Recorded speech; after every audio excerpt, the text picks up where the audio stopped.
Hello friends, माई science academy पर आप सबका स्वागत है। आज हम जनरल साइंस में पढ़ने जा रहे हैं साउंड के बारे में। तो दोस्तों, साउंड की क्या प्रॉपर्टी होती है, साउंड का एक माध्यम से दूसरे माध्यम में संचरण कैसा होता है, साउंड को उत्पन्न कैसे किया जाता है, साउंड से रिलेटेड क्वेश्चन किस प्रकार से आते हैं, तो सभी देखते हैं। दोस्तों, स्टार्ट करते हैं साउंड के बारे में। दोस्तों, सबसे पहले मैं बात करता हूं कि साउंड क्या होता है, यानी कि ध्वनि क्या होती है। दोस्तों, ध्वनि क्या होती है, मैं बोल रहा हूं और मेरे पास खड़ा व्यक्ति मेरे को सुन पा रहा है, यानी कि मेरी जो आवाज़ है उस तक पहुंच रही है। यानी कि दोस्तों, मेरी ध्वनि किसी माध्यम के थ्रू ट्रेवल कर रही है और उसके कानों तक पहुंच रही है। यानी कि ध्वनि एक क्या है, ध्वनि एक तरह की ऊर्जा है। यानी ध्वनि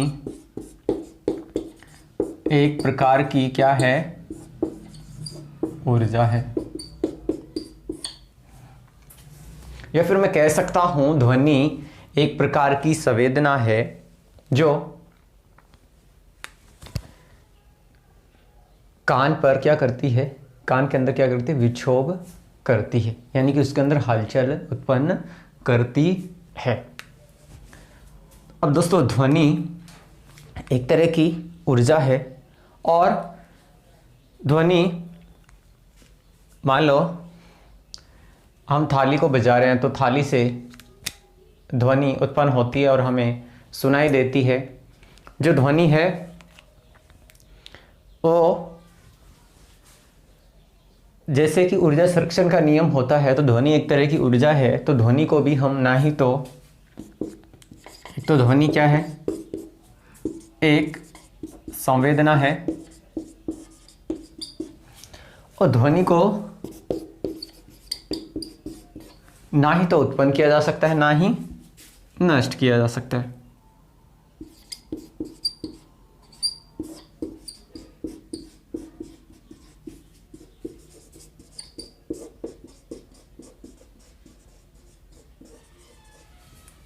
यानी कि ध्वनि क्या रहती है, संरक्षित रहती है। यानी कि ध्वनि एक ऊर्जा के रूप से दूसरे ऊर्जा रूप में चेंज हो जाती है। यानी कि हम थाली बजा रहे हैं तो उसमें क्या होते हैं, कंपन होते हैं। कंपनों के कारण ध्वनि क्या होती है, उत्पन्न होती है। तो दोस्तों, इसके बाद हम देखते हैं कि ध्वनि उत्पन्न कैसे होती है, यानी कि ध्वनि की उत्पत्ति।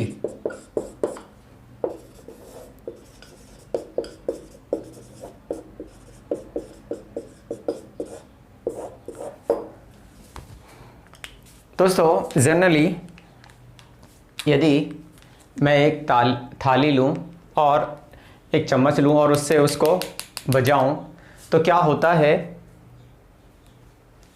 मेरे को ध्वनि सुनाई देती है। या फिर अगर कोई ढप लेके या ढोल लेके उसको बजाए तो क्या होती है, हमें ध्वनि सुनाई देती है। तो दोस्तों, ये ध्वनि क्यों सुनाई दे रही है कि जब थाली या फिर मैं ताली बजाऊं तो मेरे को ध्वनि सुनाई देती है। तो दोस्तों, ताली, थाली या ढोल, इनको पीटने से ध्वनि क्यों उत्पन्न होती है दोस्तों, कि जब इनको पीटा जाता है तो ये जो ताली या थाली या ढोल जो भी है, इसके सरफेस में क्या जो कण होते हैं उनमें क्या होता है दोस्तों, इनमें होता है कंपन।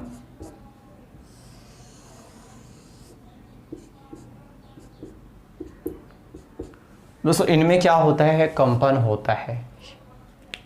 तो दोस्तों, इन कंपन के कारण ध्वनि की क्या होती है, उत्पत्ति होती है। यानी कि ध्वनि के उत्पन्न होने का कारण क्या है, कंपन। ध्वनि कंपन के कारण उत्पन्न होती है। यानी कि दोस्तों, यदि आप किसी को थप्पड़ मारे तो उसके कारण भी ध्वनि उत्पन्न होती है। कोई वस्तु गिरती है तो उस वस्तु में कंपन होते हैं, तो कंपन के कारण हमें ध्वनि सुनाई देती है। यानी कि जहाँ भी कंपन होगा तो वहाँ हमें ध्वनि सुनाई देगी। तो दोस्तों हम बोल रहे हैं तो क्या हम कंपन कर रहे हैं? हम कंपन तो नहीं कर रहे, फिर हमें ध्वनि कैसे सुनाई दे रही है?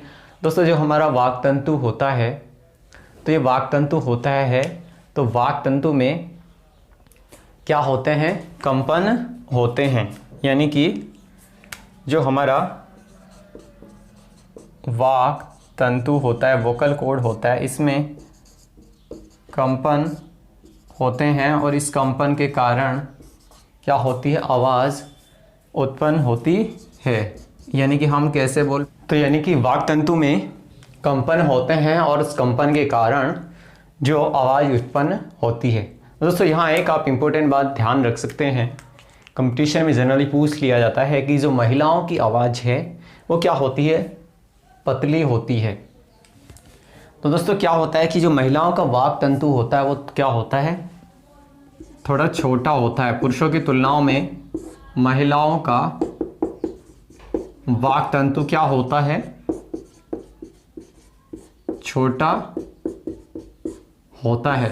दोस्तों ये भी एक रीज़न है महिलाओं की आवाज़ का पतला होने का, तीखी होने का। तो दोस्तों हम समझ सकते हैं कि जो आवाज़ की उत्पत्ति होती है उसको हम समझ सकते हैं कि कोई वस्तु कंपन करती है तो कंपन के कारण क्या होती है? ध्वनि की उत्पत्ति होती है। अब दोस्तों नेक्स्ट हम देखते हैं कि ध्वनि का संचरण कैसे होता है, यानी कि ध्वनि एक स्थान से दूसरे स्थान तक कैसे पहुंचती है।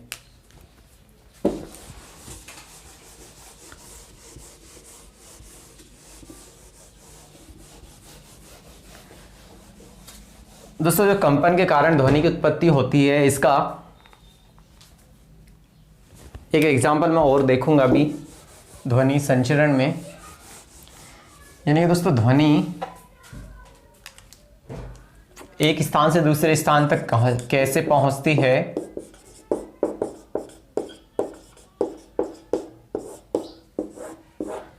दोस्तों छोटी क्लासों में आपने एक प्रयोग किया होगा कि एक हम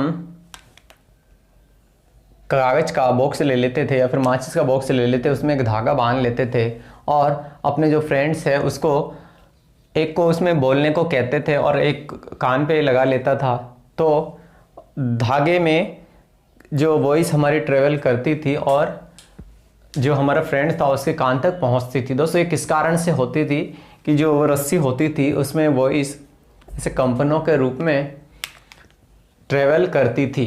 यानी कि दोस्तों जो ध्वनि का संचरण होता है उसके लिए हमें माध्यम की आवश्यकता होती है। सबसे पहली बात कि ध्वनि के संचरण के लिए हमें माध्यम की आवश्यकता होती है। माध्यम की आवश्यकता होती है। अब दोस्तों ये माध्यम कैसा भी हो सकता है, ये ठोस, द्रव, गैस, कैसा भी माध्यम हो सकता है। दोस्तों अगर ध्वनि के संचरण के लिए माध्यम की आवश्यकता होती है और अलग अलग माध्यम में जो ध्वनि का वेग है, चाल है, वो क्या होता है? अलग अलग होता है। यानी कि अगर निर्वात है, यानी कि जहां हवा नहीं है, तो निर्वात में ध्वनि एक स्थान से दूसरे स्थान पर ट्रेवल नहीं करेगी। यानी यहाँ से अगर ध्वनि उत्पन्न हो रही है तो यहीं सीमित रहेगी। यानी कि यदि जैसे स्पेस है, स्पेस में जो घटनाएं हो रही हैं उनको हम यहाँ नहीं सुन सकते। क्यों?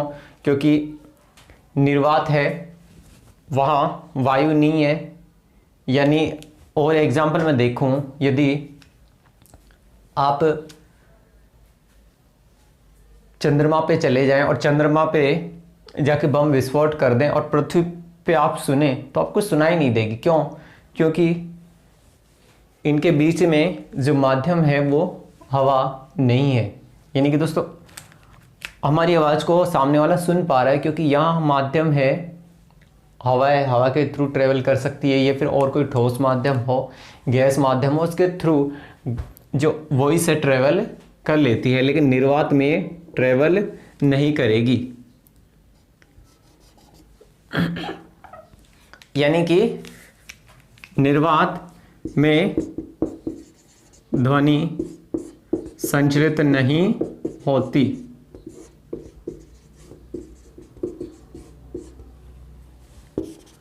अब दोस्तों यह ध्वनि कैसे संचरित होती है कि यदि दोस्तों मैं एक वो ले लूँ, यहाँ एक ड्रम ले लूँ और इस ड्रम को मैं बजा रहा हूँ,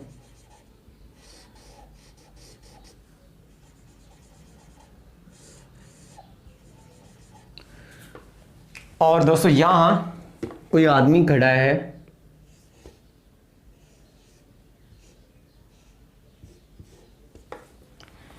तो दोस्तों मैं यहाँ से ड्रम को बजा रहा हूँ, इसको ये ध्वनि सुनाई दे रही है।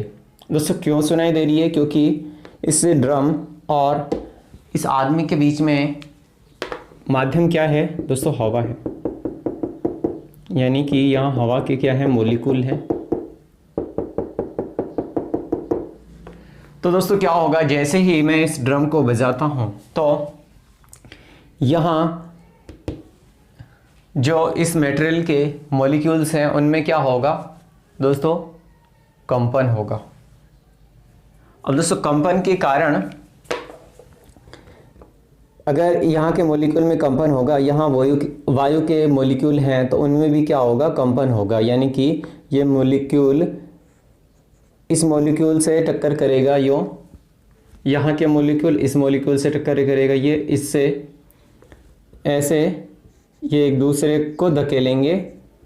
यानी कि जो इनकी स्थिति होगी उसमें क्या आएगा? डिस्टरबेंस आएगा। यानी कि जो ध्वनि उत्पन्न हुई उसके कारण ये जो यहाँ के परमाणु थे या अणु थे उनमें क्या हुआ? कंपन हुआ। अब वो जो अणु या परमाणु हैं क्या है? यहीं सीमित हैं, लेकिन ये ऐसे कंपन कर रहे हैं, जैसे ऐसे ऐसे ऐसे। तो ये इससे टक्कर करेंगे, ये इससे टक्कर करेंगे, ऐसे ये इससे टक्कर करेंगे, ये इससे टक्कर करेंगे, और ध्वनि यहाँ से संचरित होके यहाँ इस आदमी के कान तक पहुँच जाएगी। यानी कि ध्वनि के संचरण के लिए एक तो माध्यम की आवश्यकता होती है, और जो हवा के मॉलिक्यूल हैं वो क्या करते हैं? कंपन करते हैं। तो दोस्तों कंपन करेंगे तो इन कंपन के कारण जो ध्वनि है हमारी कहाँ तक पहुँच जाएगी? ये जो सुनने वाला है इसके कान तक पहुँच जाएगी।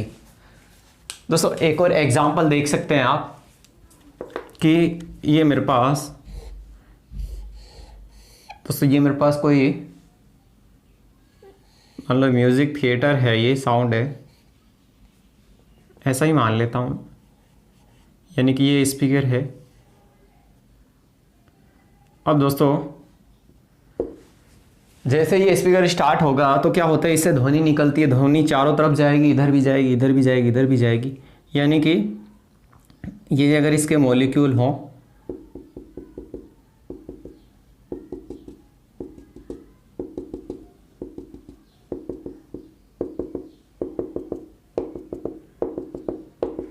यानी कि दोस्तों जैसे ही इसको हम स्टार्ट करेंगे तो ये जो म्यूज़िक थिएटर है यानी साउंड है मेरा, इसमें क्या होंगे? वाइब्रेशन होंगे।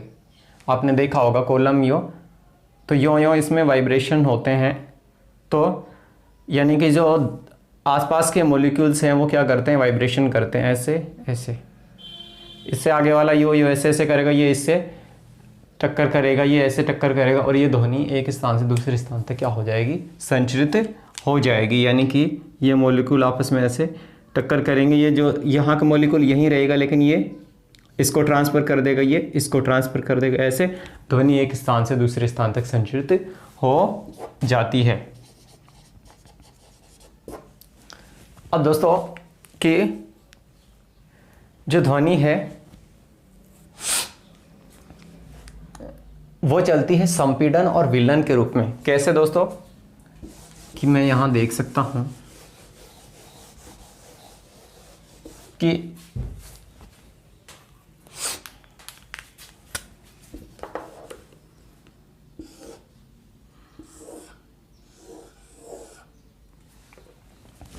मान लो दोस्तों ध्वनि यहाँ से उत्पन्न हुई, तो ये इसमें मॉलिक्यूल्स हैं,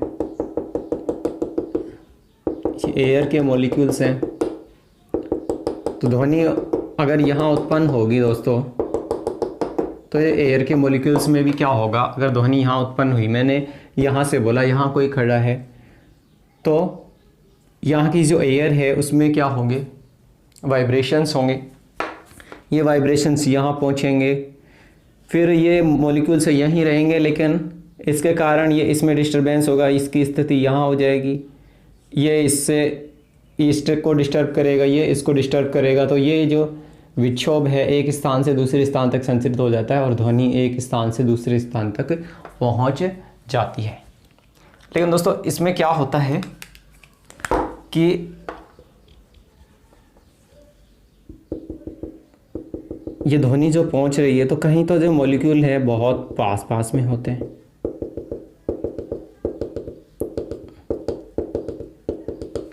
और कहीं जो मॉलिक्यूल है मेरे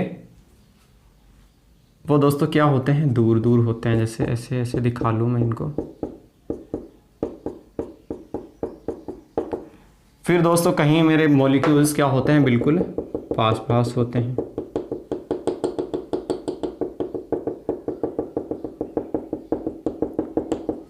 फिर दोस्तों कहीं मेरे मॉलिक्यूल क्या हैं, दूर दूर हैं, यानी ऐसे ऐसे ऐसे। फिर ऐसा ही होता है कि कहीं मेरे मॉलिक्यूल क्या है, बहुत पास पास है। यानी कि दोस्तों ये ध्वनि का जो संचरण हो रहा है, ये हो रहा है संपीड़न और विरलन। यानी कि कहीं तो जो ये मॉलिक्यूल्स हैं ये क्या है, बहुत पास पास हैं, और कहीं जो मॉलिक्यूल हैं ये थोड़े दूर दूर हैं। यानी कि जो ध्वनि का जो संचरण है संपीड़न और विरलन के रूप में होता है। क्रम से संपीड़न होगा, विरलन होगा, फिर संपीड़न होगा, फिर विरलन होगा। यानी कि क्रम से संपीड़न और विरलन के रूप में ये जो हमारी ध्वनि होती है ये क्या होती है, संचरित होती है। अब दोस्तों इसी में हम देखते हैं कि जो ध्वनि है, ध्वनि का संचरण है वो एक तरंग के रूप में होता है। कि जो हमारे ध्वनि है, ध्वनि का जो संचरण है एक तरंग के रूप में होता है।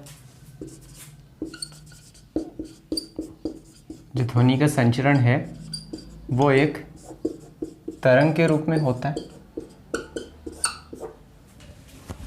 यानी कि अब जो तरंगे हैं दोस्तों, तरंगे दो प्रकार की होती हैं, एक यांत्रिक तरंगे और एक विद्युत चुंबकीय तरंगे। यानी कि तरंगों को मैं दो पार्ट्स में डिवाइड कर देता हूं दोस्तों।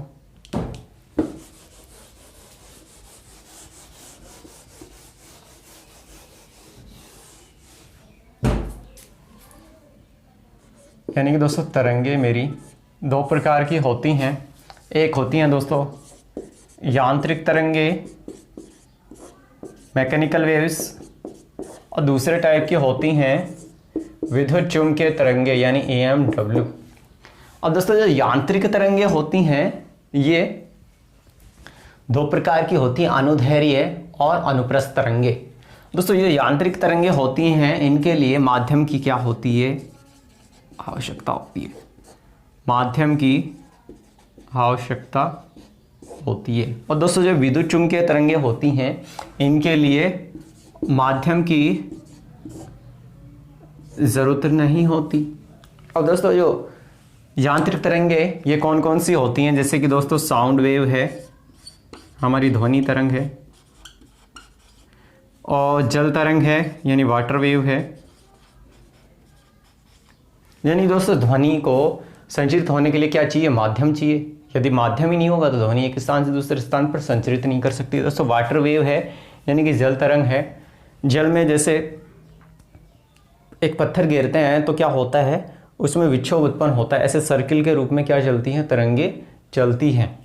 यानी कि जल तरंग है उसको भी, यदि पानी नहीं होगा तो वो तरंग का संचरित होगी क्या? नहीं संचरित होगी। इसके अलावा दोस्तों जो स्ट्रिंग वेव है,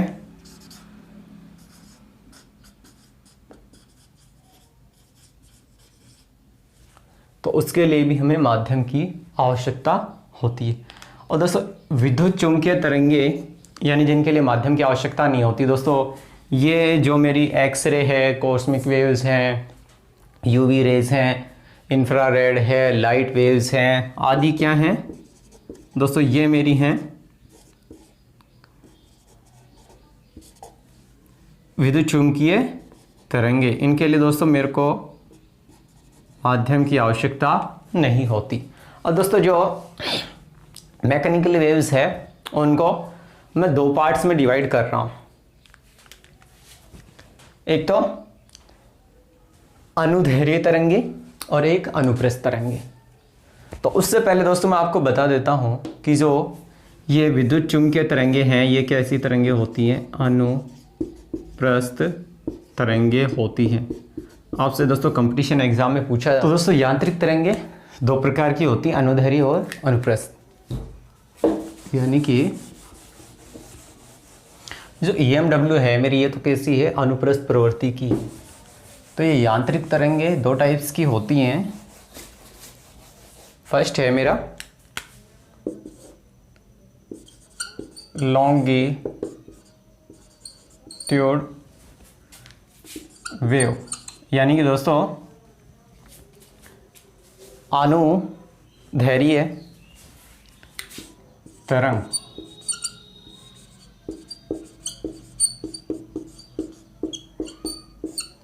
और दोस्तों सेकंड टाइप की है मेरी ट्रांसवर्स वेव, यानी कि अनुप्रस्थ तरंग। दोस्तों जनरली एग्जाम में पूछ लिया जाता है ध्वनि तरंग कैसी तरंग है? तो दोस्तों ध्वनि तरंग एक अनुदैर्घ्य तरंग है। और दोस्तों क्यों है कि जो ध्वनि का संचरण है वो कैसे होता है कि दोस्तों यदि मैं ये मान लूं कि ये एक स्प्रिंग है, दोस्तों यदि मैं इस स्प्रिंग को खींच के जो छोड़ दूं, तो दोस्तों ये पहले स्थिर थी, ये इसकी माध्य पोजीशन थी। अब इसको खींच के छोड़ूंगा तो इसमें कंपन होंगे यो यो यो यो, यानी यो इसके आगे पीछे कंपन होंगे। यानी कि दोस्तों जो इस स्प्रिंग में कंपन हो रहे हैं, कंपन की दिशा क्या है? ये है। और इसमें जो विस्थापन हो रहा है दोस्तों वो भी इसी डायरेक्शन में हो रहा है। दोस्तों इसी तरह से होता है जो ध्वनि तरंग में, कि ध्वनि तरंग दोस्तों कैसे चलती है? संपीड़न और विलयन के रूप में, यानी कि ऐसे चलती है दोस्तों।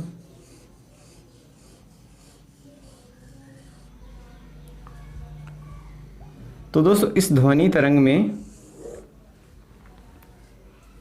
कि कहीं तो ये क्या होते हैं, इसके जो कण होते हैं बहुत आसपास होते हैं, कहीं इसके कण बहुत दूर दूर होते हैं, यानी कि ऐसे,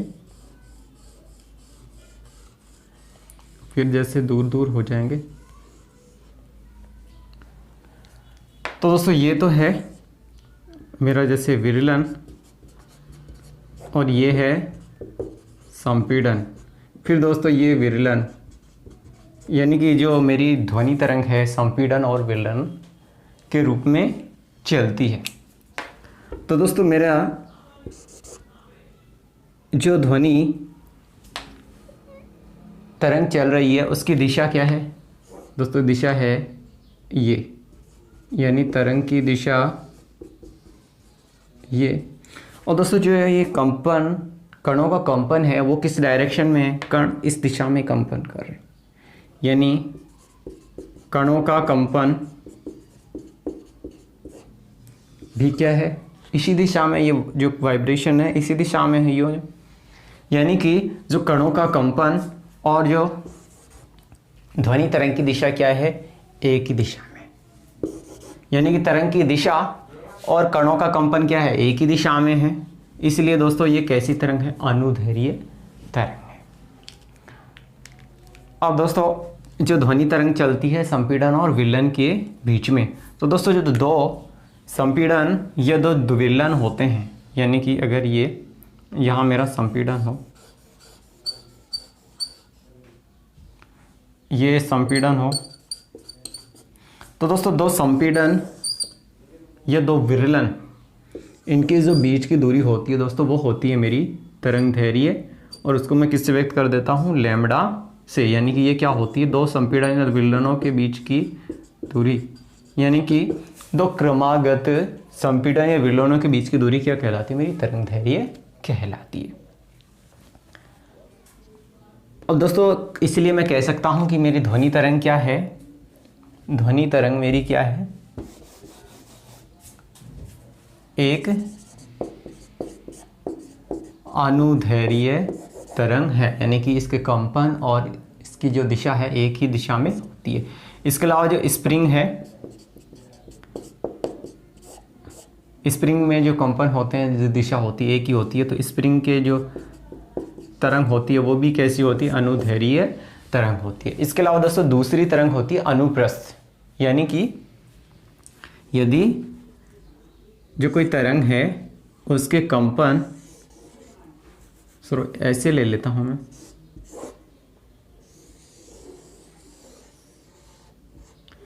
यानी कि जो कणों का कंपन और तरंग की दिशा है दोस्तों, कणों का कंपन मान लो इस दिशा में है, और ये तो हो गया दोस्तों कणों का कंपन। दोस्तों कणों का कंपन है यूं ऊपर नीचे, और तरंग की दिशा है इस डायरेक्शन में, यानी तरंग की दिशा है मेरी इस डायरेक्शन में। दोस्तों तरंग की दिशा और कणों के कंपन के बीच में 90 डिग्री का कोण बन रहा है, यानी कि दोस्तों ये 90 डिग्री का एंगल बन रहा है, यानी कि कणों के कंपन व तरंग की दिशा में 90 डिग्री का कोण बन रहा है। दोस्तों ऐसी तरंग कौन सी होती है, अनुप्रस्थ तरंग होती है। तो दोस्तों जो प्रकाश तरंग है वो कैसी होती है, एक अनुप्रस्थ तरंग होती है। तो दोस्तों ये आप डायग्राम में देख पा रहे हैं कि दोस्तों ये हैं, ये जो सतह हैं इनको हम बोलते हैं सुरंग, और ये जो गड्ढे नुमा है इनको बोलते हैं गर्त। तो दोस्तों दो सुरंगों या फिर दो गर्तों के बीच की जो दूरी होती है वो कहलाती है तरंग दैर्घ्य, यानी कि इसको हम लैम्बडा के इक्वल बोल सकते हैं, या फिर इसको भी हम लैम्बडा के इक्वल बोल सकते हैं। तरंग दैर्घ्य लैम्बडा, यानी कि दो सुरंगों या दो गर्तों के बीच की जो दूरी होती है वो तरंग दैर्घ्य के बराबर होती है।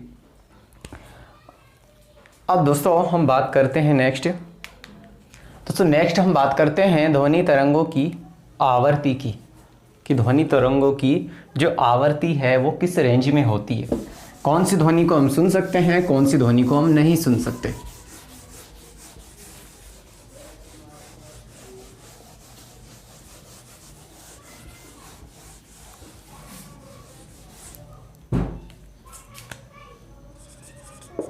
ध्वनि की आवृत्ति। अब दोस्तों जो ध्वनि की आवृत्ति है उसको मैं 3 रेंज में डिवाइड कर लेता हूं। दोस्तों एक फर्स्ट है मेरी अपश्रव्य,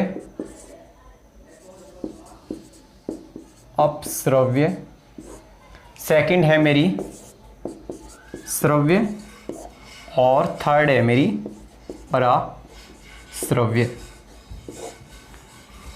यानी कि दोस्तों जो मनुष्य का कान जो वॉइस को सुन सकता है उसकी आवृत्ति होती है 20 हर्ट्ज से 20,000 हर्ट्ज HZ। दोस्तों ये कभी कभी ऐसा भी दे दिया जाता है कि 20 हर्ट्ज से 20,000 अगर इसको 20,000 किलो हर्ट्ज़ करूँ मैं, तो क्या कर सकता हूँ किलो में, ये 3 बिंदु गायब कर दो, यानी 20 किलो हर्ट्ज़ भी मैं कर सकता हूँ। यानी कि जो मनुष्य का कान है वो 20 से 20,000 हर्ट्ज़ तक की वॉइस को सुन सकता है। यानी दोस्तों कंपटीशन में पूछा हुआ है कि जो बच्चे का कान है, एक 5 साल के बच्चे का कान है, वो किस आवर्तक की वॉइस को सुन सकता है। दोस्तों 5 वर्ष का बच्चा है, वो 20 से 25,000 हर्ट्ज़ आवर्तक की वॉइस को सुन सकता है।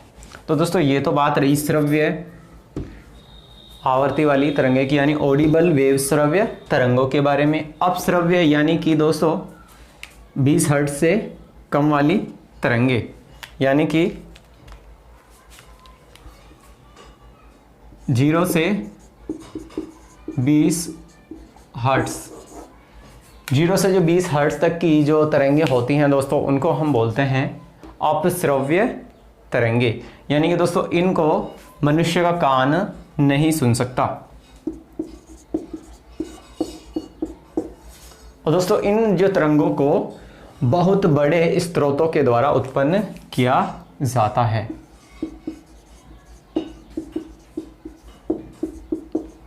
स्रोतों के द्वारा उत्पन्न किया जाता है। अब दोस्तों लास्ट की मेरी तरंग है पराश्रव्य, यानी अल्ट्रासोनिक। दोस्तों ये ऑडिबल वेव्स, ये इंफ्रासोनिक, और ये है मेरी अल्ट्रासोनिक वेव्स। दोस्तों अल्ट्रासोनिक वेव्स की आवृत्ति कितनी होती है, यानी 20,000 हर्ट्ज़ से ऊपर की, 20,000 हर्ट्ज़ आवृत्ति से ऊपर की जो वॉइस होती है वो पराश्रव्य होती है। दोस्तों इसको मनुष्य का कान नहीं सुन सकता। जो कुछ जंगली जानवर हैं जैसे बिल्ली है, चमगादड़ है, कुत्ता है, वही इसको सुन सकते हैं, यानी कि इस वॉइस को सुन सकते हैं कुत्ता, बिल्ली और चमगादड़। दोस्तों जो पराश्रव्य तरंगे हैं इनको गाल्टन की सीटी या क्वार्ट्ज के क्रिस्टल, यानी कि गाल्टन की सीटी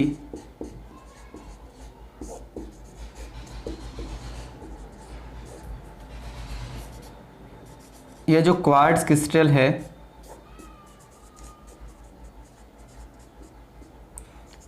के कंपनों द्वारा उत्पन्न किया जाता है दाब विद्युत प्रभाव का यूज करके। तो दोस्तों ये थी पराश्रव्य तरंगे। और दोस्तों जो पराश्रव्य तरंगे हैं इनका उपयोग हम किस किस चीज़ों में कर सकते हैं। दोस्तों पराश्रव्य तरंगे हैं, इनकी जो तरंगदैर्घ्य क्या होती है, छोटी होती है, तो इनका उपयोग हम, तरंगदैर्घ्य छोटी होती है तो ये एक पतले पुंज के रूप में भेजी जा सकती हैं बहुत दूर तक, तो इनका उपयोग हम संकेत को भेजने में करते हैं। दोस्तों जो पराश्रव्य तरंगे होते हैं उनका उपयोग हम समुद्र की गहराई मापने में, यानी सोनार में, उसमें कर सकते हैं। दूध के अंदर जो हानिकारक जीवाणु हैं उनको मारने में कर सकते हैं। गठिया रोग के उपचार में कर सकते हैं। और जो कल कारखानों में जो चिमनियाँ होती हैं उनकी काली को हटाने में कर सकते हैं। दोस्तों ऐसे बहुत से इनके उपयोग हैं। नेक्स्ट हम देख, यानी ध्वनि के लक्षण।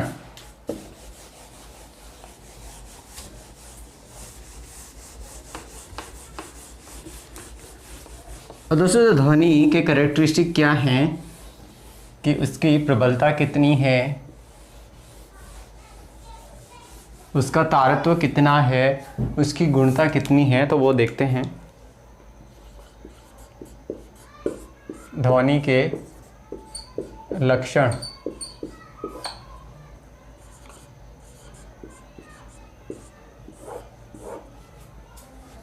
यानी कि दोस्तों जो ध्वनि है उसके कैरेक्टरिस्टिक को हम देखते हैं। प्रबलता यानी कि लाउडनेस, कोई ध्वनि है वो कितनी तेज है या मंद है,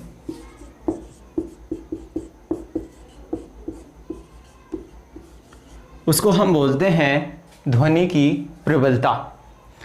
अब दोस्तों जो ध्वनि की प्रबलता किस पे डिपेंड करती है दोस्तों? वॉइस की पिच पर डिपेंड करती है।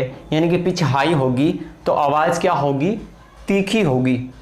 और दोस्तों जो पिच होती है वो एम्पलीट्यूड पे निर्भर करती है। यानी कि अगर किसी के वॉइस की पिच यानी दोस्तों तारत्व, यदि किसी के वॉइस का पिच अधिक है तो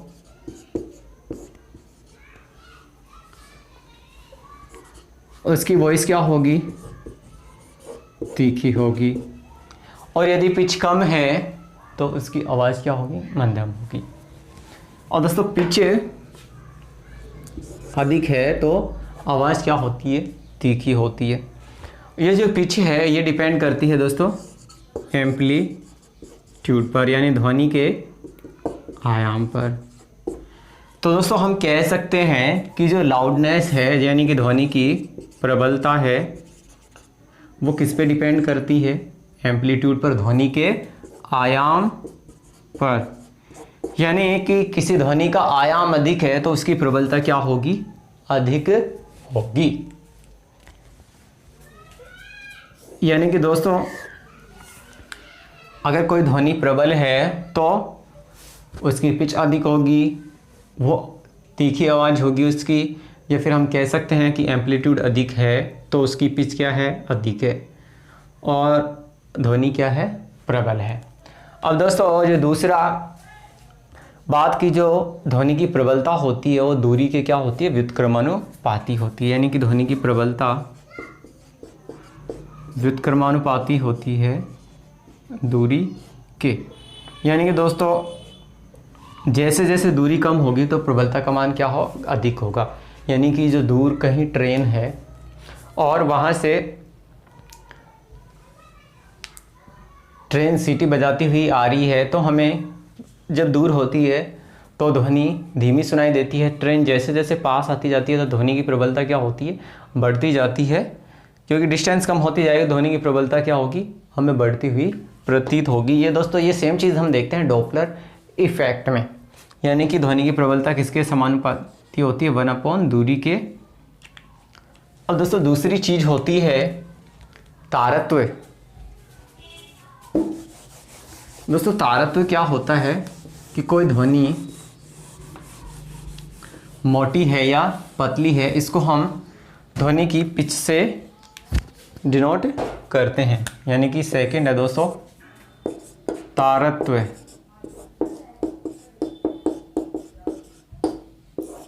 यानी ध्वनि मोटी है या पतली है, इसको हम कहते हैं ध्वनि का तारत्व। अब दोस्तों जो ध्वनि की तारत्व है ये ध्वनि की तीव्रता पर निर्भर करता है। यानी कि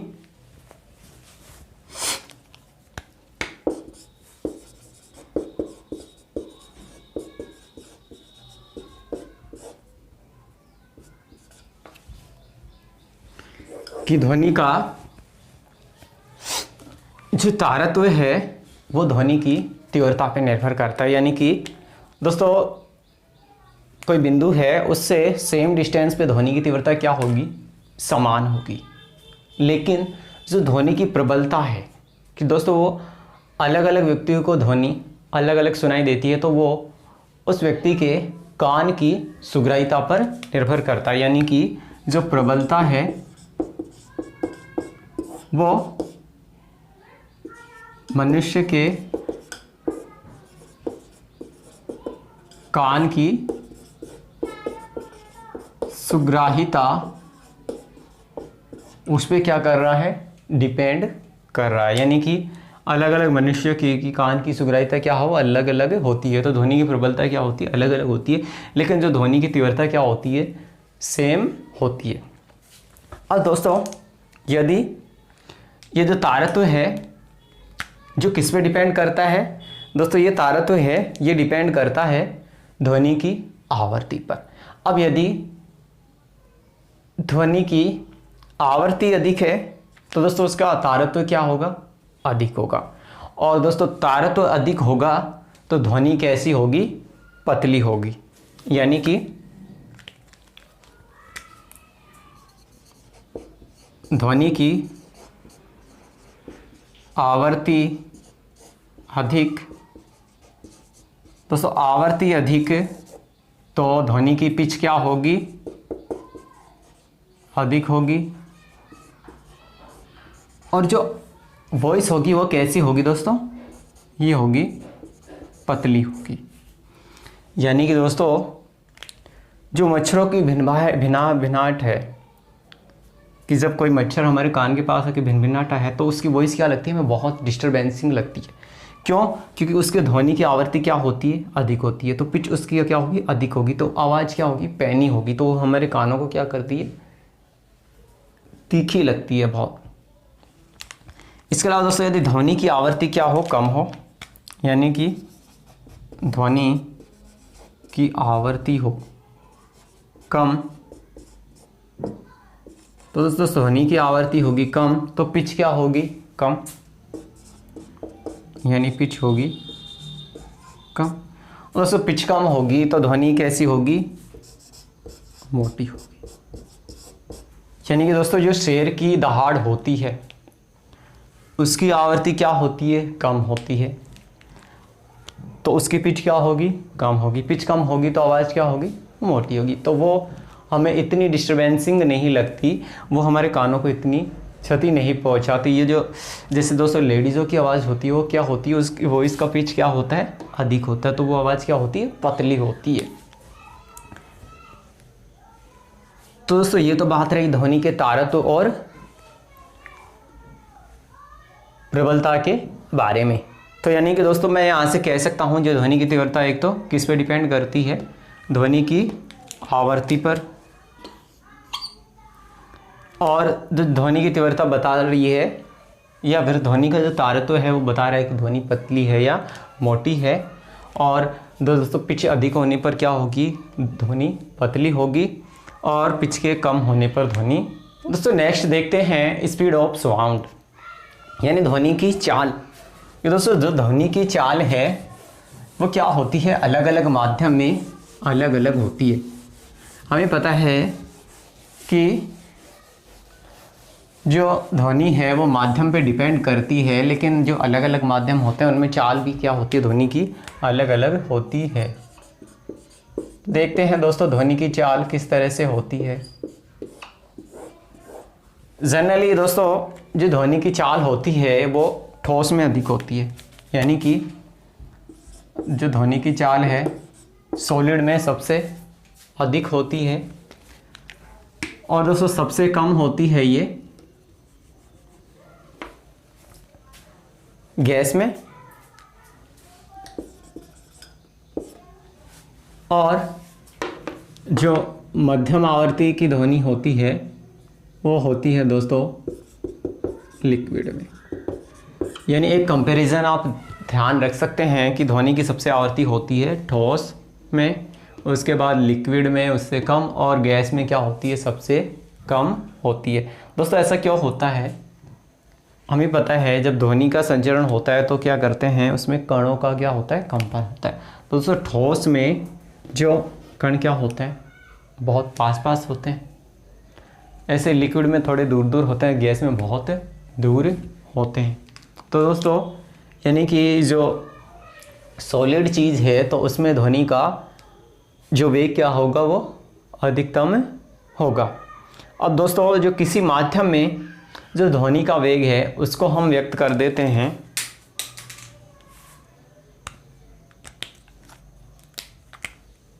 v = √e/d से। यानी किसी माध्यम में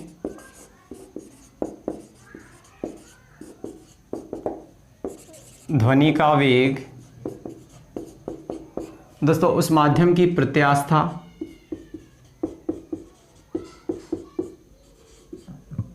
और घनत्व डी पे डिपेंड करता है। यानी कि दोस्तों ये दोनों चीज़ें आपको पता हो तो आप किसी माध्यम में ध्वनि का वेग निकाल सकते हैं। अब दोस्तों कुछ हम एग्जांपल्स के थ्रू देख लेते हैं कि ध्वनि का वेग कैसे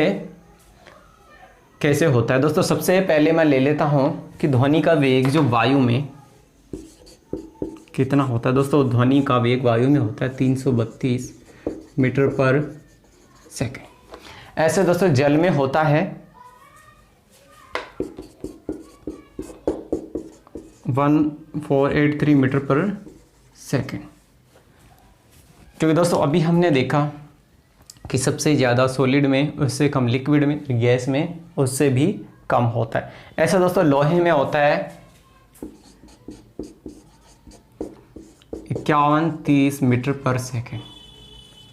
दोस्तों इनको याद रखना जरूरी नहीं है, कंपैरिजन के तौर पे देख सकते हैं कि ठोस में अधिक होता है और लिक्विड में उससे कम होता है और गैस में उससे भी कम होता है। एक कंपैरिजन के रूप में आप याद रख सकते हैं।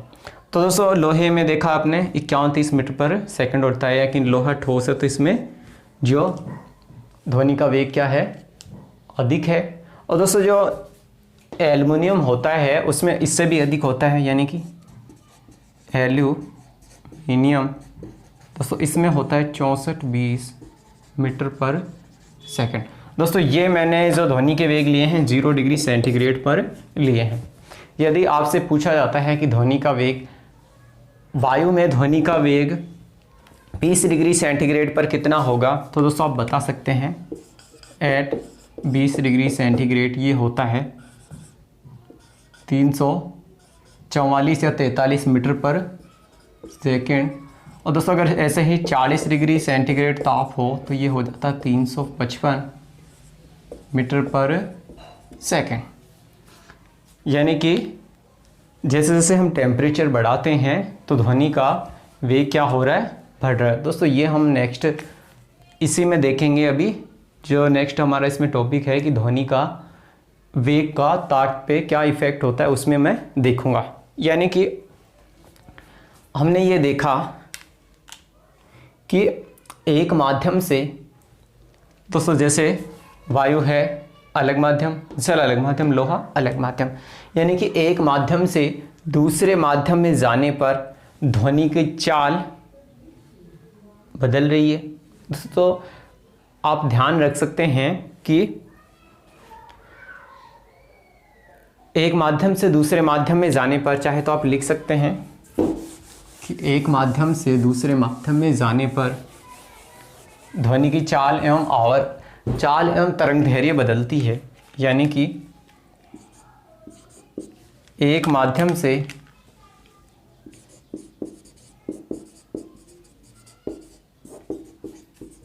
दूसरे माध्यम में जाने पर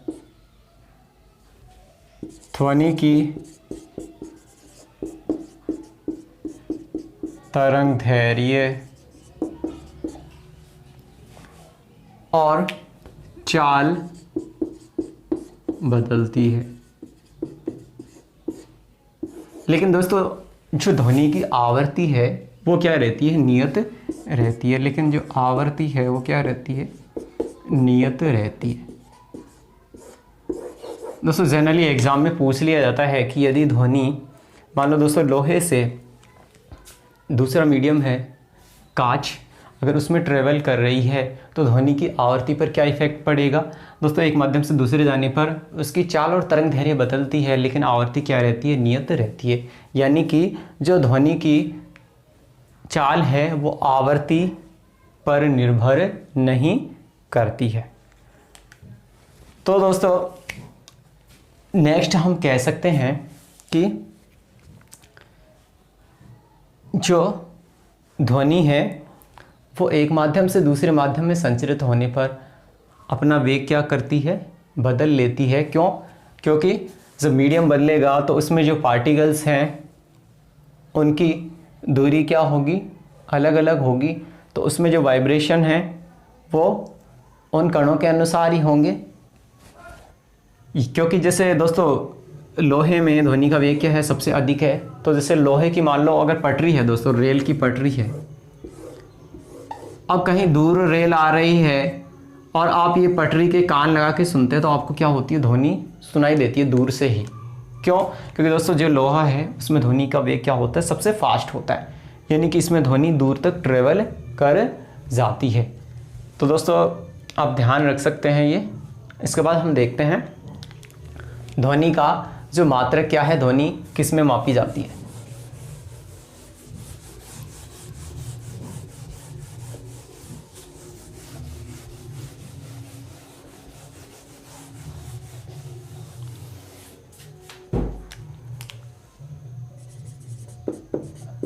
ध्वनि का मात्रक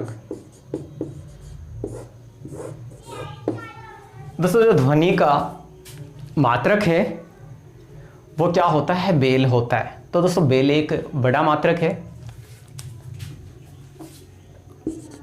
तो ये जो बेल है ये इसका बड़ा मात्रक है। तो इसका छोटा मात्रक ले लेते हैं हम, इसका 10वां भाग यानी कि डेसीबल, इसे हम डीबी से व्यक्त कर देते हैं। ये इसका छोटा मात्रक है, यानी कि जो ध्वनि की तीव्रता है दोस्तों, वैसे तो वो मापते हैं वाट मीटर -2, या फिर जनरली हम जो ध्वनि का मेजरमेंट करते हैं वो करते हैं दोस्तों डेसिबल में। तो दोस्तों जो कितनी डेसिबल तक की ध्वनि हम सुन सकते हैं, कितनी डेसिबल की ध्वनि कोई वस्तु उत्पन्न करती है। तो दोस्तों जो हम साधारण आवाज़ होती है वो ध्वनि कितने की होती है, यानी साधारण हमारी आवाज़ होती है जो हम बोल रहे हैं दोस्तों, वो ध्वनि होती है 30 से 40 डेसिबल की। इसके अलावा दोस्तों यदि हम तेज़ बोलें तो ये कितने तक की होगी दोस्तों, तेज़ आवाज़ होती है वो ध्वनि होती है 50 से 60 डेसिबल की। अब दोस्तों कोई गाड़ी, मोटरसाइकिल तेज़ चल रही है, यानी मान लो दोस्तों बुलेट गाड़ी चल रही है, तो इसकी ध्वनि कितनी होगी, यानी मोटरसाइकिल है तेज़ चल रही बहुत, तो उसकी ध्वनि कितनी होगी दोस्तों, ये होगी 110 डेसिबल। और दोस्तों रेल की जो ध्वनि कितनी होगी वो होगी दोस्तों 140 डेसिबल। ये हो जाएगी दोस्तों 140 डेसिबल। इसके अलावा दोस्तों जो प्लेन्स वगैरह हैं, मिसाइल हैं, उनकी ध्वनि कितनी होती है, ये लगभग मानी जाती है 180 डेसिबल। यानी कि जो मिसाइल हैं वो 180 डेसिबल का साउंड क्या करते हैं, प्रोड्यूस करते हैं। तो दोस्तों जनरली कंपटीशन में पूछ लिया जाता है कि इनमें से तो आप बता सकते हैं कि कौन सा स्रोत कितनी ध्वनि उत्पन्न करता है। अब दोस्तों जनरली जो हॉस्पिटल या कोई आवासीय कॉलोनी हो तो वहाँ कितनी ध्वनि परमिसिबल होती है, तो आपने देखा होगा एक बोर्ड लिखा होता है कि हॉस्पिटल के पास की डो नॉट हॉर्न, यानी कि वहाँ कितनी डेसिबल तक की ध्वनि परमिसिबल है। तो दोस्तों जो आवासीय क्षेत्र होता है वहाँ तो दोस्तों लगभग 55 डेसिबल की ध्वनि परमिसिबल है, यानी कि आवासीय क्षेत्र है वहाँ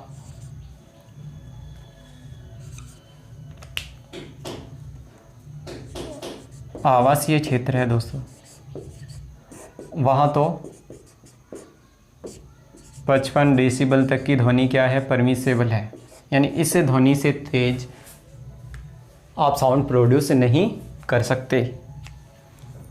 इसके अलावा दोस्तों यानी कि जो जनरली हमारा डीजे वगैरह होता है उसकी आवृत्ति इससे क्या होती है, अधिक की, सॉरी ये डेसिबल से अधिक की होती है, 55 डेसिबल से। ऐसे दोस्तों इंडस्ट्रियल एरिया है यानी औद्योगिक क्षेत्र है, उसमें कितनी परमिसिबल होती है दोस्तों? औद्योगिक क्षेत्र में 75 डेसिबल से ज़्यादा की ध्वनि परमिसिबल नहीं है, यानी कि इस ध्वनि से ज़्यादा का साउंड आप प्रोड्यूस नहीं कर सकते। ये क्या है? इल्लीगल है। तो नेक्स्ट हम देखते हैं कि ध्वनि की जो चाल है उस पर ताप, दाब या घनत्व का क्या इफेक्ट होता है। तो दोस्तों सबसे पहले हम देखते हैं कि ध्वनि की चाल पर ताप का प्रभाव।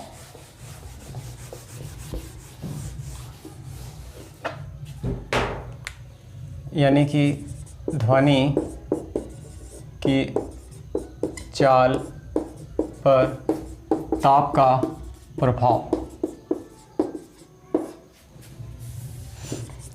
अब दोस्तों जो ध्वनि की चाल पर ताप का क्या प्रभाव होता है कि दोस्तों मैं मान लूं कि कोई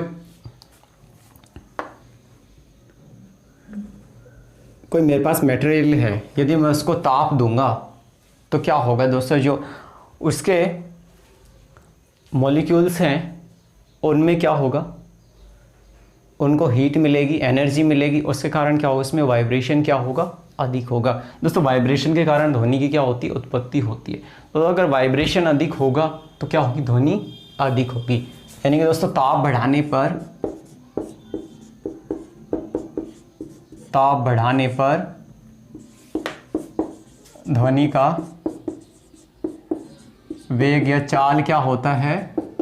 बढ़ता है। ऐसे दोस्तों ध्वनि की चाल पर दाब का क्या प्रभाव होता है? ध्वनि की चाल पर दाब का प्रभाव। तो दोस्तों ध्वनि की चाल पर दाब हम बढ़ाएं या फिर घटाएं, इसका कोई इफेक्ट नहीं होता। ऐसे जो दोस्तों ध्वनि की चाल है उस पर आर्द्रता या घनत्व का क्या प्रभाव होता है? यानी कि ध्वनि की चाल पर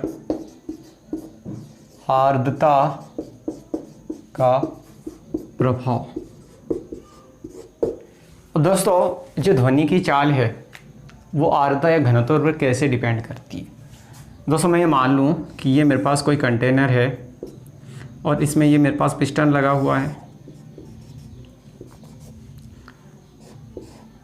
और दोस्तों इसमें कोई गैस भरी है।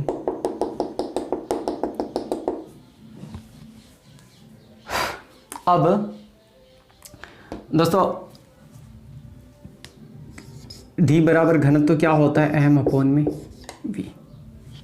तो यदि मैं इस कंटेनर को ताप दूंगा तो दोस्तों ताप दूंगा तो क्या होगा कि इसके जो मॉलिक्यूल क्या है एक्सपेंड करेंगे, इसमें क्या होगा? विस्तार होगा। यानी कि मैं ताप दूंगा तो इसके मॉलिक्यूल क्या करेंगे? एक्सपेंड करेंगे। यानी कि इसके ताप बढ़ा रहा हूँ तो दोस्तों आयतन में क्या हो रहा है? आयतन मेरा क्या हो रहा है? एक्सपेंड हो रहा है। दोस्तों आयतन एक्सपेंड हो रहा है, इसका मतलब घनत्व क्या होता है? D = m अपॉन में v। दोस्तों घनत्व अगर आयतन बढ़ेगा तो घनत्व क्या होगा दोस्तों मेरा? यानी मेरी डेंसिटी क्या होगी? डेंसिटी कम होगी। तो यानी कि दोस्तों डेंसिटी कम होगी तो जो ध्वनि का वेग है वो क्या होगा? कम होगा। सॉरी, ध्वनि का वेग क्या होगा? बढ़ेगा। यानी कि स्पीड ऑफ साउंड क्या होगी? बढ़ेगी।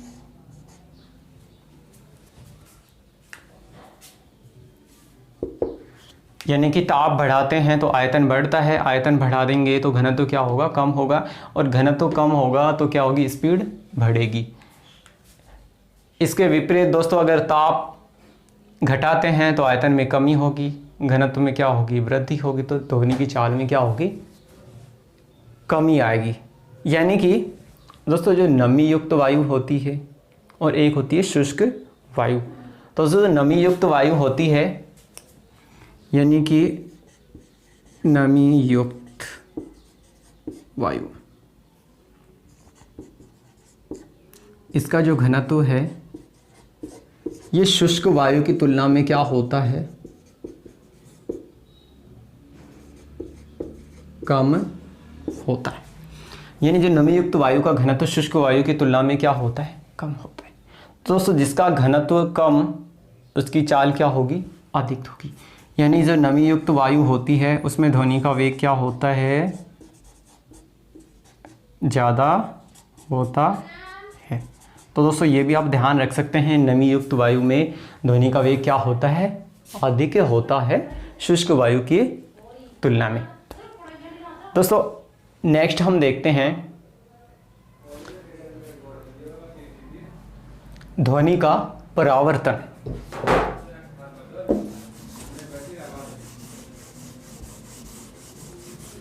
दोस्तों ध्वनि का परावर्तन क्या होता है, अपने जनरली प्रकाश का परावर्तन पढ़ा है कि प्रकाश का किसी चिकनी सरफेस से टकराकर वापस उसी माध्यम में लौटना, ये उसका परावर्तन कहलाता है।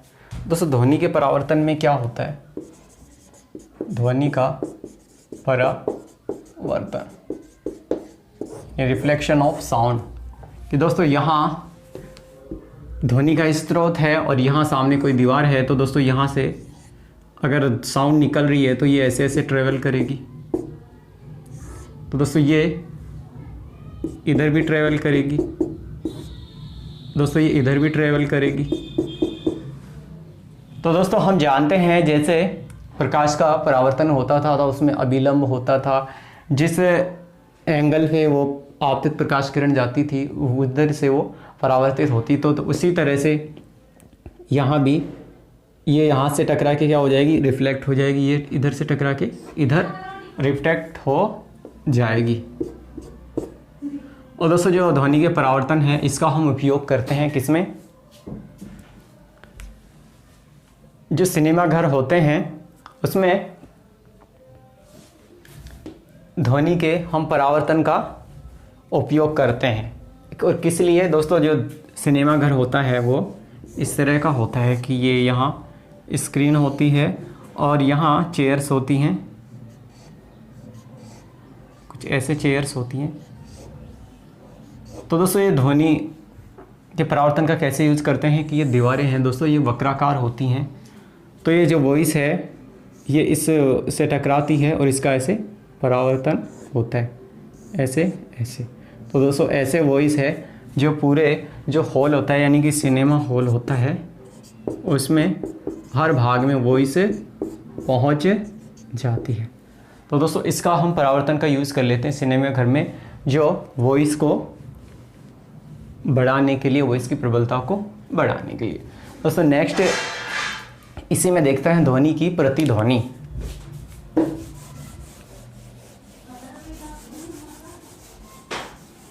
कि ध्वनि की प्रतिध्वनि क्या होती है। ध्वनि की प्रतिध्वनि यानी कि या ध्वनि की गूंज। और दोस्तों ध्वनि की प्रतिध्वनि सुनने के लिए क्या कंडीशन है कि जो स्रोत है यानी कि ध्वनि किसी ठोस सतह, अब ऐसे नहीं है कि दोस्तों ध्वनि मैं जैसे बोल रहा हूँ और किसी अगर पर्दे से टकराएगी, कपड़े से टकराएगी तो उसका क्या होगा, वापस से जैसे परावर्तन नहीं होगा, उसकी प्रतिध्वनि मेरे को सुनाई नहीं देगी। कोई ठोस सतह है जैसे सामने पहाड़ है तो उससे टकरा के मेरे को क्या होगी, ध्वनि सुनाई देगी। तो दोस्तों यदि मैं मान लूँ कि यहाँ ध्वनि का स्रोत है, यहाँ कोई आदमी खड़ा होके बोल रहा है और यहाँ कोई पहाड़ है, तो दोस्तों यहाँ से ध्वनि जा रही है, इससे टकराएगी और टकरा के ये वापस आएगी और फिर इसको सुनाई देगी। यानी कि दोस्तों अगर ये डिस्टेंस कितनी हो, d हो, और दोस्तों मेरे को ध्वनि का वेग पता हो कि ध्वनि किस वेग से ट्रेवल कर रही है, तो मैं जो ये डिस्टेंस निकाल सकता हूँ, यानी कि दोस्तों हम जानते हैं कि ध्वनि की चाल कितनी होती है दोस्तों वायु में, ये होती है 332 मीटर पर सेकेंड। दोस्तों चाल क्या होती है, दूरी अपॉन में समय। दोस्तों ध्वनि इधर जाएगी इस सतह से, मान लो ये पहाड़ है और इससे टकराएगी और जब वापस आएगी तो हमें क्या प्रतिध्वनि सुनाई देगी, यानी कि ये डिस्टेंस d इधर वापस आएगी तो 2d, यानी कि 2d। और दोस्तों जो समय है, कोई भी ध्वनि का जो हमारे कान पर प्रभाव रहता है, यानी कि ध्वनि का कान पर प्रभाव रहता है दोस्तों, ये रहता है 1/10 सेकेंड, यानी 0.1 सेकेंड। यानी कि दोस्तों इस समय में अगर ध्वनि टकरा के वापस आ जाती है तो हमें प्रतिध्वनि सुनाई देगी, वरना प्रतिध्वनि सुनाई नहीं देगी। तो दोस्तों ये 0.1, तो यहाँ से मैं डिस्टेंस कैलकुलेट कर सकता हूँ इक्वल टू 2d। तो दोस्तों d इक्वल टू आ जाता है मेरे पास, ये आ जाएगा 16.6 मीटर, या फिर अप्रोक्सीमेट मैं इसको लिख सकता हूँ 17 मीटर। यानी कि दोस्तों स्रोत और जो कोई भी ठोस सतह है उसके बीच में दूरी कितनी होनी चाहिए, 17 मीटर। न्यूनतम दूरी होनी चाहिए 17 मीटर। अगर इतनी दूरी होगी तो हमें प्रतिध्वनि सुनाई देगी, वरना हमें प्रतिध्वनि नहीं सुनाई देगी। तो दोस्तों ये तो थी ध्वनि की प्रतिध्वनि या गूंज। दोस्तों नेक्स्ट हम देखते हैं अनुरणन।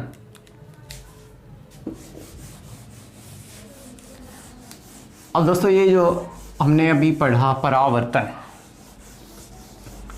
तो दोस्तों जो परावर्तन का यूज़ कर रहे हैं हम सिनेमा घर में, जो वॉइस की प्रबलता को बढ़ाने के लिए, यानी कि प्रत्येक भाग में वॉइस पहुंच जाए। लेकिन यदि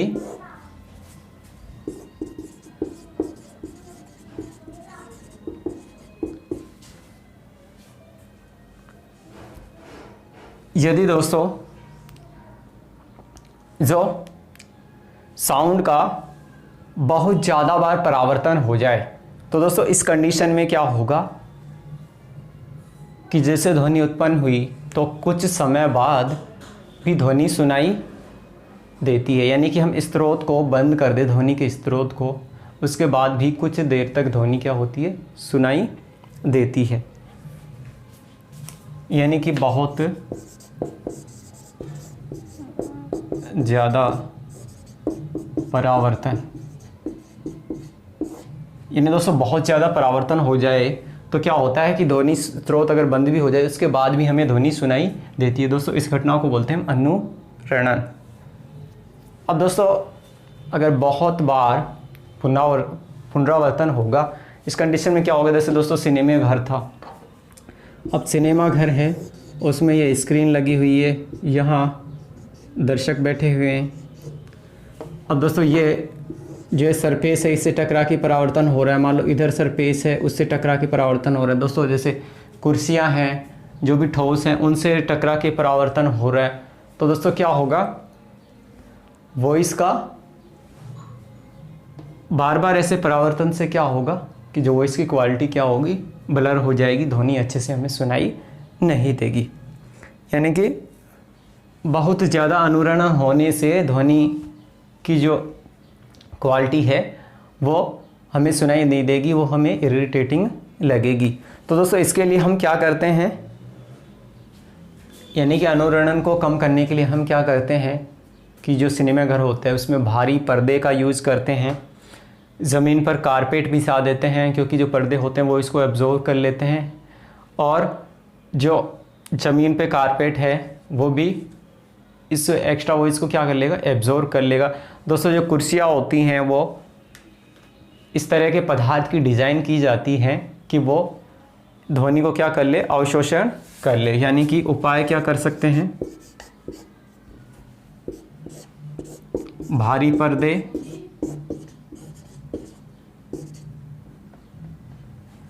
और ज़मीन पर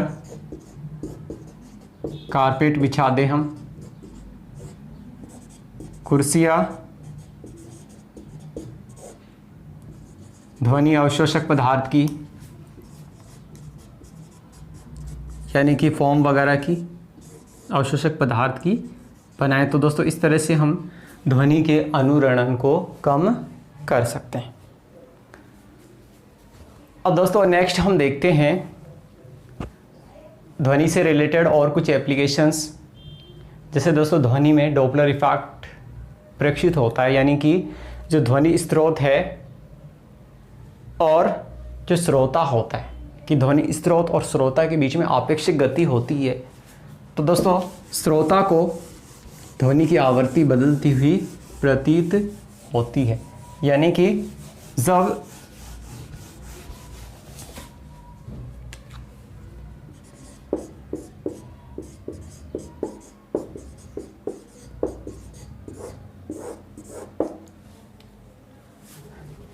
यानी कि इसमें क्या होता है कि ध्वनि स्रोत और श्रोता के बीच में आपेक्षिक गति होती है, यानी कि ये मेरा ध्वनि स्रोत है, इससे मेरा साउंड निकल रहा है और ये मेरा है श्रोता। तो दोस्तों ये ध्वनि स्रोत है और ये मेरा श्रोता है यानी कि सुनने वाला। अब दोस्तों इनके बीच में आपेक्षिक गति होगी तो क्या होगा कि श्रोता को ध्वनि की आवृत्ति क्या होगी, बदलती हुई प्रतीत होगी। यदि दोस्तों श्रोता मान लो स्रोत से दूर जा रहा है तो इसको ध्वनि की आवृत्ति क्या होगी, कम होती हुई प्रतीत होगी। यदि श्रोता इधर पास आ रहा है तो इसको ध्वनि की आवृत्ति बढ़ती हुई प्रतीत होगी। यानी कि दोनों कोई भी एक दूसरे के पास आएंगे तो ध्वनि की आवृत्ति क्या होगी, बढ़ेगी। दूर जाएंगे तो ध्वनि की आवृत्ति क्या होगी, कम होती हुई प्रतीत होगी। दोस्तों ये है डॉपलर इफेक्ट। और दोस्तों इसी का हम यूज़ कर लेते हैं जो वाहनों की गति सीमा निर्धारण में, यानी कि जो पुलिस वाले होते हैं वो इस इफ़ेक्ट का यूज़ करके वाहन की गति का क्या करते हैं, निर्धारण करते हैं। उनके पास एक डिटेक्टर होता है, स्पीड डिटेक्टर मीटर होता है, जिससे वो वाहनों की गति का क्या कर लेते हैं, निर्धारण कर लेते हैं। दोस्तों नेक्स्ट हम देख लेते हैं सोनार के बारे में। दोस्तों सोनार क्या होता है,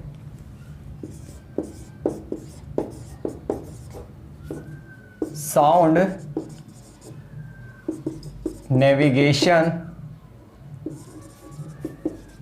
एंड रेंजिंग। कि दोस्तों जैसे ये कोई नाव है कि जो समुद्र में बड़ी बड़ी नाव चलती है तो उसमें हम सोनार का उपयोग करते हैं। तो सोनार में क्या होता है दोस्तों कि हमें किसी पुनर्डुब्बी का वेग ज्ञात करना हो, समुद्र की गहराई ज्ञात करना हो, तो इसके लिए हम सोनार का यूज करते हैं। दोस्तों इसलिए के लिए क्या होता है, जो बड़ी नावें होती है यानी बड़ी जहाज होते हैं उनमें हम एक डिटेक्टर और एक ट्रांसमीटर का यूज़ करते हैं। और ट्रांसमीटर से अल्ट्रासोनिक वेव्स निकलती है, दोस्तों प्राश्रव्य तरंगे निकलती है और वो किसी वस्तु से टकरा के पुनः लौटती है, यानी कि उनका क्या होता है, परावर्तन होता है।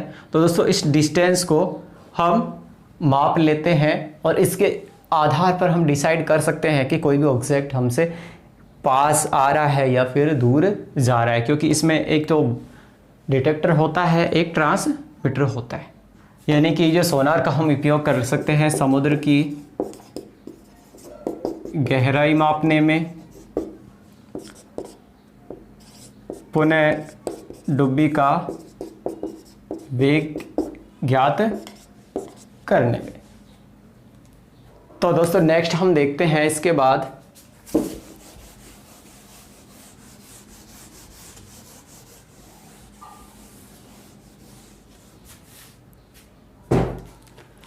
कि जो सोनोग्राफी होती है दोस्तों, सोनोग्राफी में हम अल्ट्रासोनिक वेव्स का यूज करते हैं। सोनोग्राफी, इसमें दोस्तों हम यूज करते हैं अल्ट्रासोनिक वेव्स का।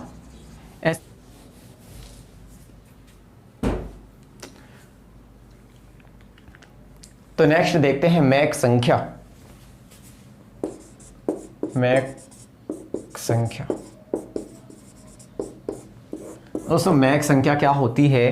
किसी पिंड की चाल और ध्वनि का अनुपात होता है, यानी कि किसी माध्यम में पिंड की चाल और जो ध्वनि का अनुपात होता है उसे हम कहते हैं दोस्तों मैक संख्या। अब यदि दोस्तों मैक संख्या का मान 1 है, यानी कि मैक संख्या का मान है 1, तो पिंड की चाल है जो पराध्वनिक होती है, यानी कि इस कंडीशन में पिंड की चाल पराध्वनिक होती है। और दोस्तों यदि यानी कि जो मैक संख्या का मान 1 से अधिक हो तो जो पिंड की चाल कैसे होती है? पराध्वनिक होती है। अब यदि दोस्तों मैक संख्या का मान 5 से अधिक हो, यानी कि जो मेरी मैक संख्या है इसका मान 5 से अधिक हो, तो इस कंडीशन में जो ध्वनि की चाल है दोस्तों वो होती है अति पराध्वनिक।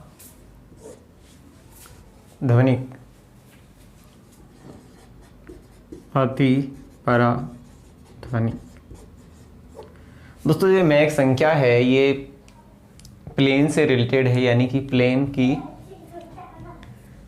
चाल वगैरह मेजर करने में मैक संख्या का हम यूज़ करते हैं, यानी कि ये जो वायुयान से रिलेटेड है। तो दोस्तों नेक्स्ट हम देखते हैं प्रघाती तरंग।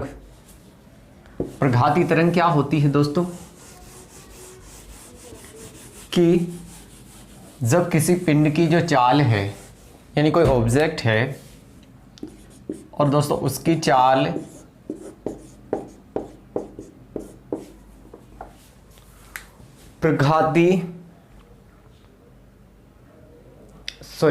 किसी पिंड की चाल जो पराध्वनिक हो, तो वह अपने पीछे की ओर एक शंक्वाकार विक्षेप छोड़ता जाता है, यानी कि जो ये विक्षेप का संचरण हो रहा है इसे हम कहते हैं प्रघाती तरंग। यानी कि यदि किसी पिंड का वेग पराध्वनिक हो,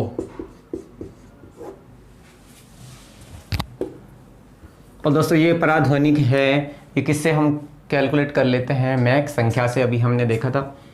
तो ये अपने पीछे के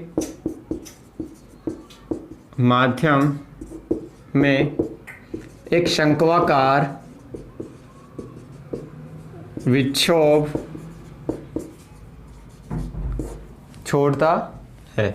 दोस्तों जो ये विक्षोभ का संचरण हो रहा है पीछे, या फिर जो ये तरंग का संचरण हो रहा है विक्षोभाकार शंक्वाकार जो विक्षोभ छोड़ रहा है, इसको हम बोलते हैं दोस्तों प्रघाती तरंग। दोस्तों ये जो प्रघाती तरंग है ये जो खिड़की दरवाजे हैं उनको डैमेज कर सकती है, यानी कि जो प्लेन वगैरह हैं या फिर सुपरसोनिक जेट विमान हैं या फिर मिसाइल वगैरह हैं, तो ये जैसे घर के आसपास उड़ाई नहीं जाती हैं। क्यों? क्योंकि इन प्रघाती तरंगों के कारण जो खिड़की दरवाजे हैं कांच वगैरह की, इनके टूटने की क्या रहती है दोस्तों? संभावना रहती है। दोस्तों नेक्स्ट हम देखते हैं ध्वनि का अनुनाद।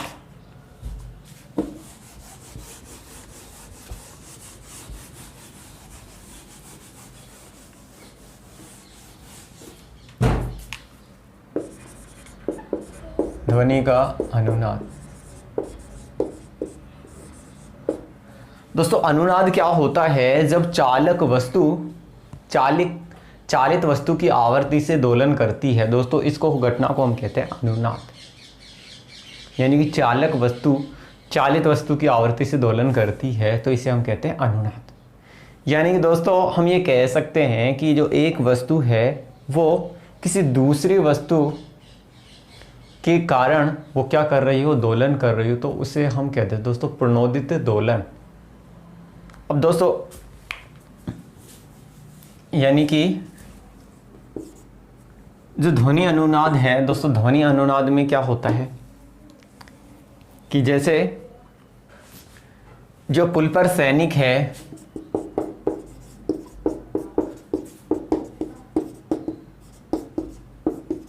परेड करते हैं, तो दोस्तों पुल पे जो सैनिक हैं एक साथ परेड नहीं करते हैं। यानी कि अगर वो एक साथ परेड करें तो जो परेड की कंपनों की आवर्ती यदि पुल के कंपनों की आवर्ती से मैच हो जाए तो पुल के ढहने की संभावना रहती है। इसके अलावा दोस्तों जो बस या ट्रेन का ड्राइवर है उसको सुरंग में सीटी बजाने से मना किया जाता है। यानी कि बस या ट्रेन है उसकी हॉर्न को सुरंग में नहीं बजाया जाता है, क्योंकि यदि उस हॉर्न की आवर्ती पुल की इसकी सुरंग की आवर्ती से मैच कर जाए तो सुरंग के ढहने की क्या रहती है दोस्तों, संभावना रहती है। दोस्तों जो अनुनाद इफेक्ट है इसका हम यूज करते हैं सोनोमीटर में। दोस्तों जो सोनोमीटर होता है एक खोखला बॉक्स होता है, इसमें जो ध्वनि क्या हो जाती है, प्रबल हो जाती है। तो दोस्तों इसका हम यूज करते हैं सोनोमीटर के सिद्धांत का या फिर ध्वनि के अनुनाद के सिद्धांत का उपयोग करते हैं। बहरे व्यक्तियों के जो सुनने की मशीन होती है वो दोस्तों सोनोमीटर के कॉन्सेप्ट पे या फिर अनुनाद के कॉन्सेप्ट पे वर्क करती है। यानी कि जो आवाज़ होती है उसमें उसकी आवाज़ की प्रबलता क्या हो जाती है, बढ़ जाती है। इसके अलावा दोस्तों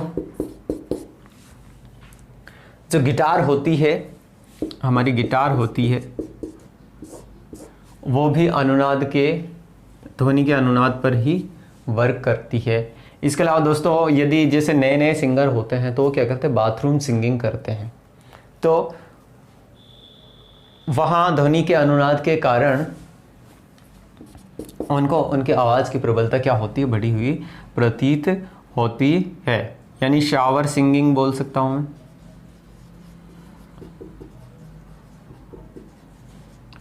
तो वो भी अनुनाद के कारण उनको आवाज़ की क्वालिटी उनको क्या लगती है, अच्छी लगती है। इसके अलावा दोस्तों कभी कभी जब सिंगर गाते हैं तो उनकी आवाज़ की आवृत्ति यदि जो वाइन ग्लास है, शराब का ग्लास है, उससे मैच कर जाए तो वाइन ग्लास क्या हो जाता है, ब्रेक हो जाता है। दोस्तों ये भी ध्वनि के रेजोनेंस का एग्जाम्पल है।